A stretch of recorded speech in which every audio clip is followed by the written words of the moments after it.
Hello, my name is Cooley Retractor. Today's device is a 9.5-inch Cooley Retractor.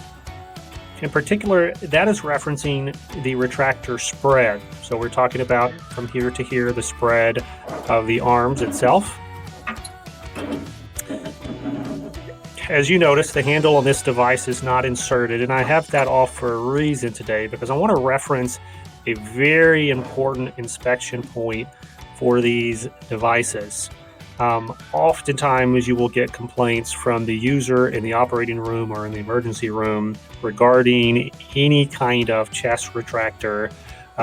If it either comes disassembled when they want it to come assembled, or if it comes assembled incorrectly. So I want to show you the correct way that these devices should be assembled if your departments are asking you to assemble these devices. And I'm going to show you incorrect ways.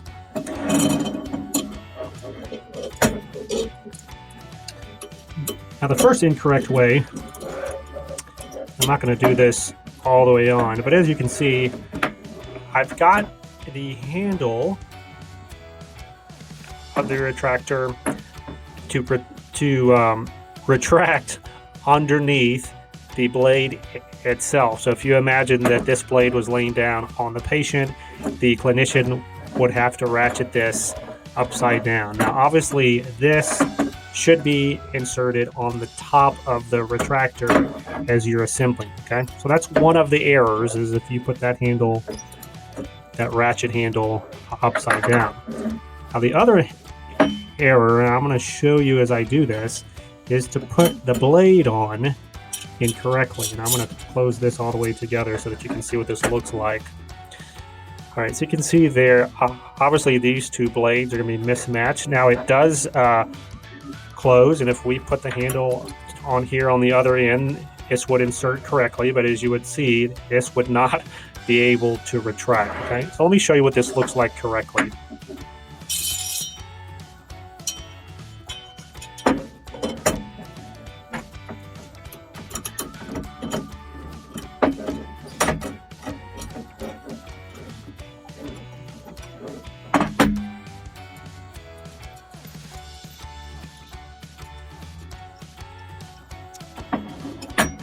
Okay, here we go. So we've got the handle on the right side, the correct side, which is the top, and we've got both of the blades aligned.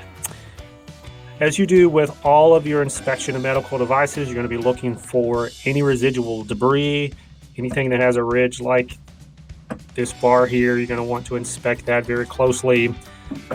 Additionally, anything that has any torque on it, such as a retractor, there's always that risk of crack. So take a close look here for cracks, in this square right here for cracks, because this is where a lot of that torquing is happening if you are opening and closing that retractor. And then finally, ensure that your blades are nice and smooth as well as clean on the back side.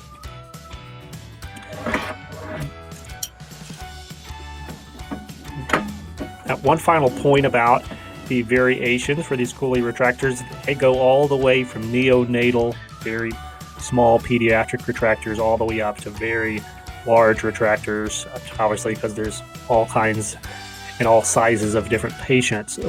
But do keep in mind that these arms and the blades themselves can change and have different variations. So as you're putting these devices together, just because it fits on the bar and just because the ratchet closes does not necessarily mean that you have the correct device. So be very careful, check your manufacturer numbers. And as you build these devices into your tracking system, I recommend, if they're not already marked on all three of these unique pieces of the device, that you find a way to either laser etch or otherwise emblazon the product number and the unit number on here so that your technicians can know that all three of these devices go together. That's all for now. Thank you for watching another episode of Hello, My Name Is, and until next time, keep fighting dirty.